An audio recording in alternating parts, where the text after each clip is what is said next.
ഈ കാലഘട്ടത്തിൽ ജീവിക്കുന്ന ഒരു ഇന്ത്യക്കാരന് ആരാണ് ഡോക്ടർ മൻമോഹൻ സിംഗ്? പ്രധാനമന്ത്രി പദത്തിലിരുന്ന കാലം ഡോക്ടർ മൻമോഹൻ സിംഗ് 18 മണിക്കൂർ ജോലി ചെയ്തിരുന്നുവെന്നും 10 വർഷത്തെ കാലാവധിക്കിടയിൽ 2009 ബൈപ്പാസ് ശസ്ത്രക്രിയയ്ക്ക് വേണ്ടിയല്ലാതെ ഒരു ദിവസം പോലും അവധിയെടുത്തിട്ടില്ലെന്നും അധികം പേർ ഇന്ന് ഓർക്കാനിടയില്ല. 2005 മൻമോഹൻ സർക്കാർ വാറ്റ് അഥവാ മൂല്യവർദ്ധിത നികുതി നടപ്പാക്കി.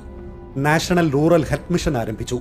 ഉന്നത വിദ്യാഭ്യാസ സ്ഥാപനങ്ങളിൽ 27% സീറ്റുകൾ പിന്നോക്ക വിഭാഗത്തിന് മാറ്റിവെച്ചു. 2006 വനഭൂമിക്കും വനവിഭവങ്ങൾക്കും മേലുള്ള ആദിവാസിയുടെ അവകാശം ഊട്ടിയുറപ്പിച്ചുകൊണ്ട് ആദിവാസി വനാവകാശ നിയമം പാസാക്കി.